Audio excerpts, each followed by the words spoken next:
Good morning বন্ধুরা, কেমন আছো তোমরা সকলে? আমি তো ভালোই আছি। দেখো জানালার ফাঁকা দিয়ে সূর্য উঠে গেছে, লাল আভায় ভরে গেছে চারিদিক।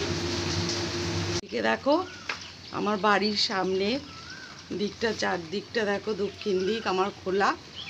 এই দেখো চারদিকটা এইরকম আমার পরিবেশটা। তোমাদের কেমন লাগছে সকাল সকাল?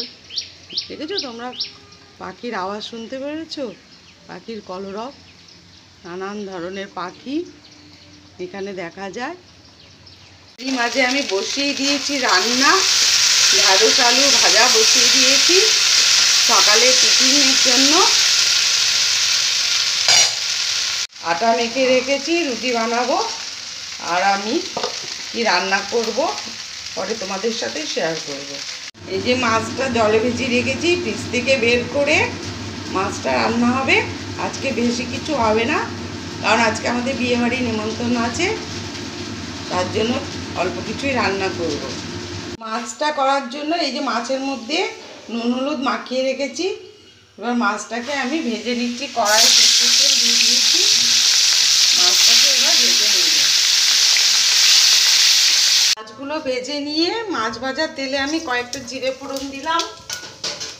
ফোড়নটা হয়ে এলে আমি সজনে ডাঁটা আর আলু দিয়ে দিচ্ছি।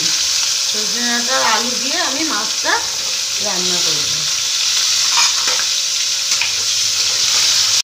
একটু নুন আর একটু হলুদ দিয়ে সজনে ডাঁটা আর আলুটাকে একটু ভেজে নেব। সজনে ডাঁটা আলুটা ভাজা হয়ে গেছে, এর মধ্যে আমি 1 চামচ জিরে গুঁড়ো, ধনে গুঁড়ো আর কাঁচা লঙ্কা বাটা দিয়ে দিলাম।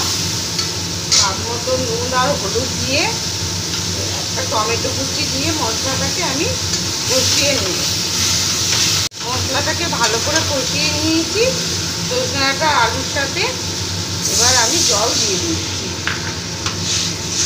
মাছের ঝোলটা ভালো করে ফুটে গেছে, এবার আমি ভেজে রাখা মাছগুলো দিয়ে দিচ্ছি।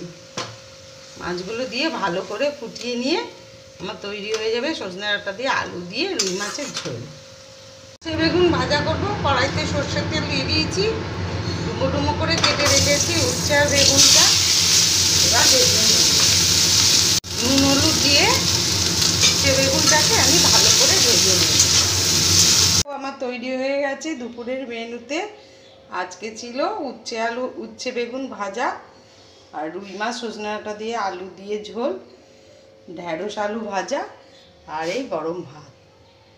তোমাদের কেমন লাগলো রেসিপিটা আর আমার বাড়ির পরিবেশটা কেমন লাগলো তোমরা কমেন্টে করে জানিও।